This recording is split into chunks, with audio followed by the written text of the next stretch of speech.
ఈ రోజు బెల్లంపల్లి పట్టణంలోని హిందూ సంఘాల ఐక్య వేదిక నుండి బంగ్లాదేశ్లో జరుగుతున్నటువంటి అఘాయిత్యాలకు పాల్పడుతున్న సందర్భంగా బెల్లంపల్లి పట్టణంలో ఉన్నటువంటి హిందూ సంఘాలు అన్ని కలిసి బెల్లంపల్లి పట్టణ బంద్కు పిలుపునివ్వడం జరిగింది. దీనికి సంపూర్ణ మద్దతు తెలిపి కులాలకు అతీతంగా అందరూ సంఘటితమై హిందూ సంఘాల ఐక్య వేదిక నుండి బెల్లంపల్లి పట్టణ పూర్తి బంద్కు పిలుపునివ్వడం జరిగింది. దీనికి వ్యాపారస్తుల నుండి, ఆటో డ్రైవర్ల నుండి, చిరు వ్యాపారస్తుల నుండి ప్రతి ఒక్కరు కూడా స్వచ్ఛందంగా బంద్లో పాల్గొన్నారు. ఈ బంద్లో పాల్గొన్న ప్రతి ఒక్కరికి ధన్యవాదాలు తెలిపారు.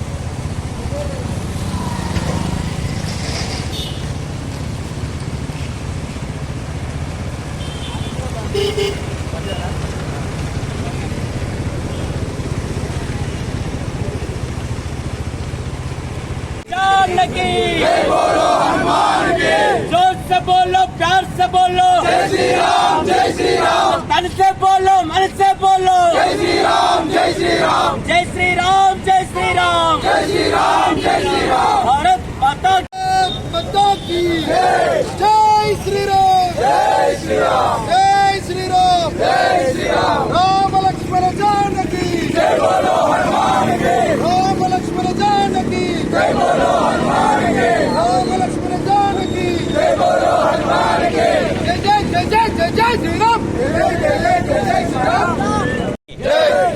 బంగ్లాదేశ్లో హిందువులైనటువంటి హిందువులు అక్కడ మైనార్టీలు వాళ్ళ మీద దాడులు, మహిళలను రోడ్ల మీద గొల్ల ఈడ్చుకుంటూ పోవడం, పసిపిల్లలని చూడకుండా కూడా ఉరిపెట్టి చంపుతున్నారన్న. అక్కడ జరిగిన గొడవ వేరు, అక్కడ రిజర్వేషన్ల కోసం గొడవ జరుగుతుంది. ఆ రిజర్వేషన్ల గొడవను కాస్త మత కొల్లాలుగా సృష్టించి, అల్లర్లు సృష్టించి, అక్కడ మైనార్టీలుగా ఉన్న హిందువుల మీద మారణకాండ సృష్టిస్తున్నారన్న. పిల్లలన్న మంచకొండలో గురిపెడితే ఆ ఫోటోలు విజువల్స్ చూస్తే బాధ అనిపిస్తుంది. దానికి నిరసనగా ఈరోజు బెల్లంపల్లి పట్టణంలో హిందూ సంఘాల ఐక్య వేదిక నుంచి బంద్ కాల్ ఇవ్వడం జరిగింది. మరి ఈ బంద్కు బెల్లంపల్లి పట్టణంలో ఉన్నటువంటి వ్యాపారవేత్తలు, ఆటో డ్రైవర్లు, చిరు వ్యాపారులు అందరూ సహకరించారన్న. విద్యా సంస్థలు కూడా సహకరించినాయి. వాళ్ళందరికీ చేతులు జోడించి మరొక్కసారి మీకు హృదయపూర్వకంగా ధన్యవాదాలు తెలుపుతున్నామన్న. దయచేసి ఈ బంద్ను సాయంకాలం వరకు కొనసాగించండి.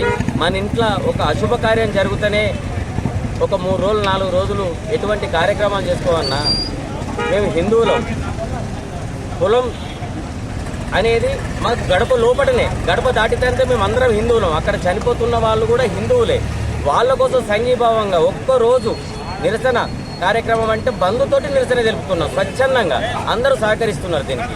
వాళ్ళందరికీ కూడా మరొకసారి చేతులు జోడించి వాళ్ళ అక్కడ చనిపోయిన వాళ్ళ ఆత్మలకు శాంతి కలగాలని చెప్పేసి మనస్ఫూర్తిగా కోరుకుంటూ భారత్ మాతా కీ జై.